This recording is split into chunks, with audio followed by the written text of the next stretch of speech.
Hi, I'm Emily Haynes. I'm a CPA and the founder of Expat Tax Solutions, a boutique US tax firm specializing in Americans living abroad, specifically in German-speaking countries.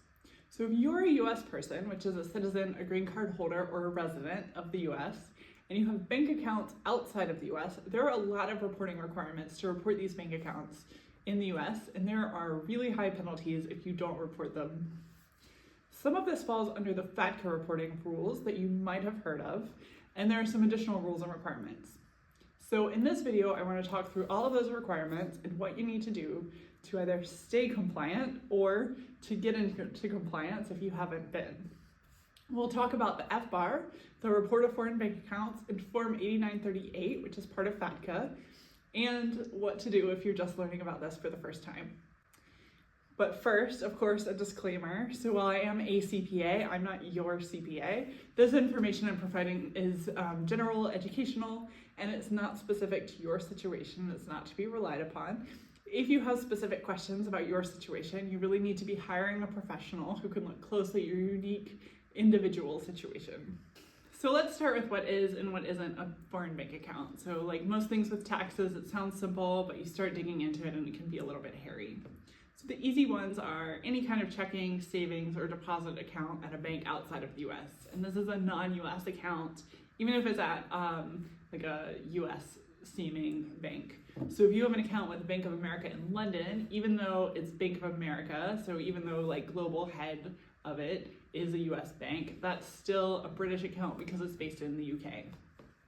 The opposite, if you have an account with Deutsche Bank, but in the US, so maybe at a branch in New York, that is a US account, even though the head of that branch, the head company would be Deutsche Bank.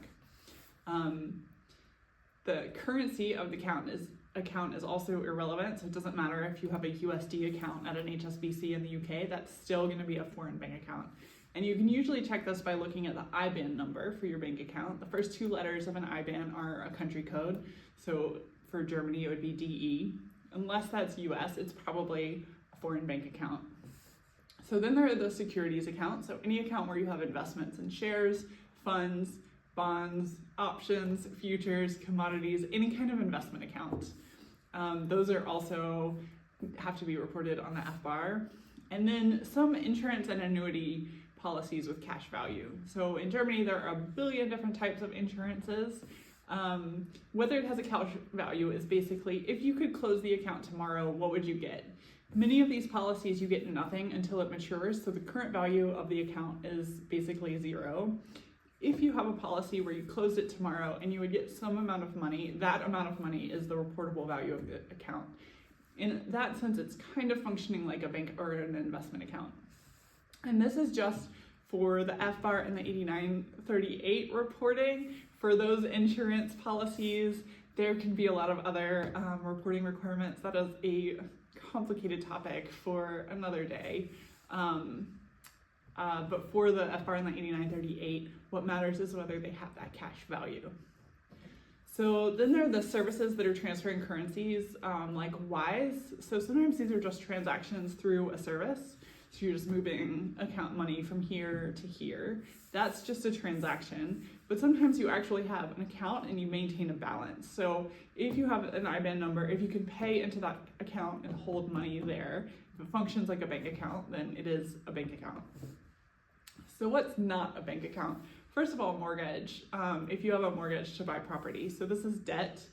This is not a bank account. This is money that you owe the bank. So it's not going to be reported on the FBAR.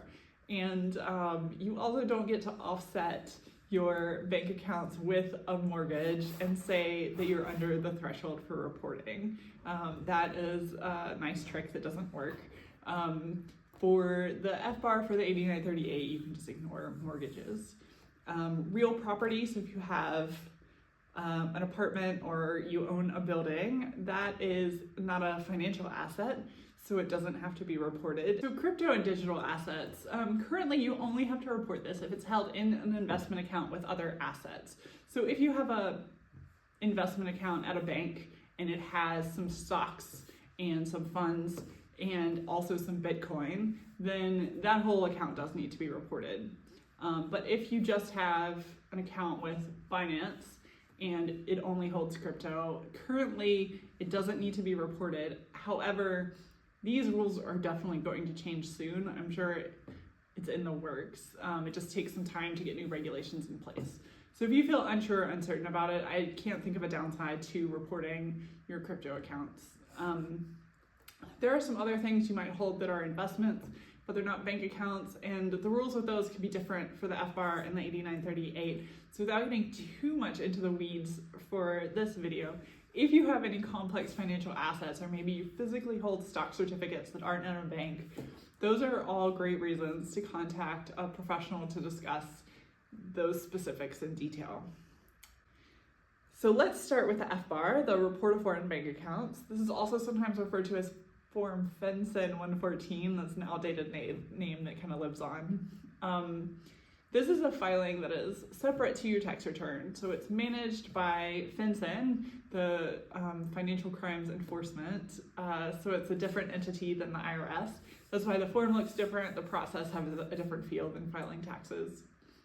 For the FBAR, you're looking at bank accounts that you own separately or jointly, so together with a spouse or a business partner or with your kids, and also accounts that you have signatory power over. So even if the money isn't yours, but you have the ability to authorize transactions, for example, if you're treasurer of a club or part of your job requires you to manage bank accounts, those accounts are also included on the FBAR. There's no minimum age for being required to file the FBAR, so if you have bank accounts for your US citizen children, they should also be looking at their filing requirements every year. You're required to complete an FBAR every year if you have over $10,000 in foreign bank accounts at any point during the year. So this is a little bit funny to calculate. So if you have multiple bank accounts, you take the maximum balance in each account over the year separately and then add those together, even if those are high balances from different days. And then if that sum is more than $10,000, you need to file the FBAR. And once you cross that $10,000 threshold, you have to file all of your accounts, even if they are zero balance accounts or if they're individually less than $10,000. So for example, you could have two accounts, one with a zero balance and one with $6,000. And then you could transfer that entire $6,000 from one account to the other account. And you would never actually have $10,000, but you would still need to file the FBAR because the sum of the maximum balances would be $6,000 plus $6,000 is $12,000. So that's over the $10,000. And to determine the dollar amount, you're going to use the year-end Treasury Department exchange rates. Exchange rates gets really complicated because there's no real definitive one, and they change all the time. So the FBAR and the 8938 rules are that you use the year-end rate provided by the US Treasury Department. So I will link to that website in the video description where you can find that. For 2023, for euro to dollar, it's 0.905. And that's what's known as the divide by rate. So you take euros and you divide it by that amount to get to the US dollars. So $10,000 would be 9,050 euros.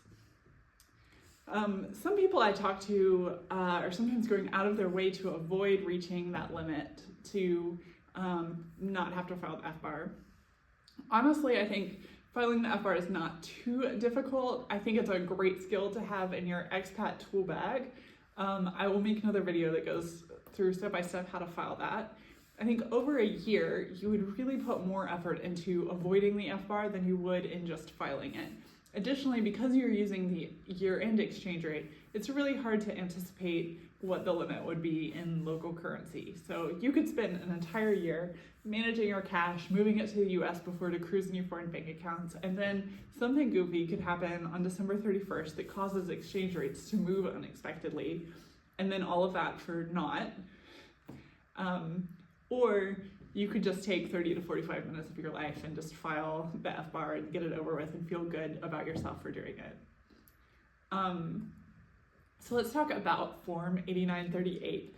So this is basically duplicative reporting of the same information that goes on the FBAR. This form is part of the FATCA rules. Most of the FATCA rules are about what foreign banks have to do to report to the IRS on US persons who have accounts. And then part of FATCA is this 8938 form. So there are some different thresholds for this. I'll show you a table of what the thresholds for reporting requirements are for this form. So with this, the filing threshold depends on whether you're filing jointly with a spouse or separately, and whether you're living in the United States or outside of it. So the higher thresholds apply if you're outside of the US for the entire year. And then you also have to look at both the maximum balance for the year and the year-end balance. This 8938 form is included with your tax return. So if you're over the $10,000 threshold, you're filing the FBAR separately. And then if you're over these thresholds, you're additionally going to file, first you'll do the FBAR, and then you'll additionally include Form 8938 in your tax return. So what is the timing of this? When do they have to be done? The FBAR deadline is really confusing. The deadline is April 15th with an automatic extension to October 15th, and you don't have to do anything to get that extension. So essentially the deadline is October 15th with very complicated wording. The 8938 needs to be filed with a timely tax return. So I have another video on if and when you need to file a tax return that talks about those deadlines. So I'll provide a link to that. And then what happens if you're late and you've never done this before?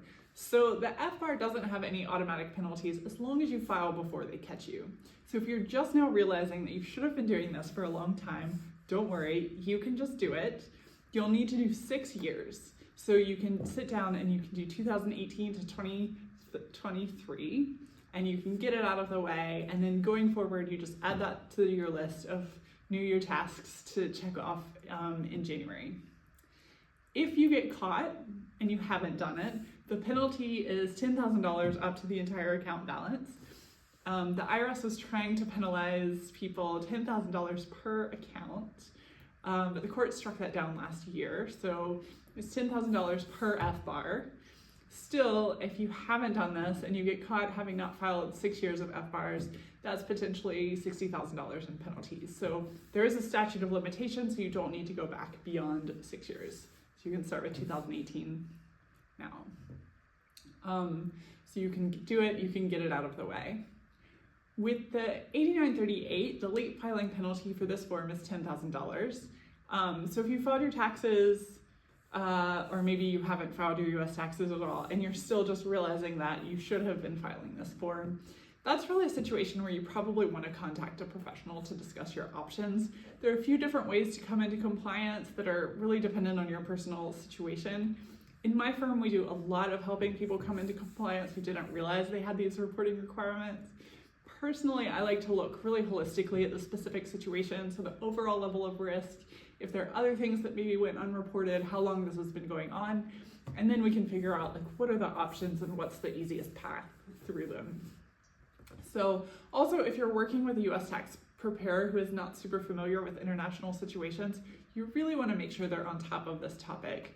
In my firm, we work exclusively with international clients, so every single one of our clients has a bank account outside of the US. We're asking everyone about their bank account multiple times, honestly.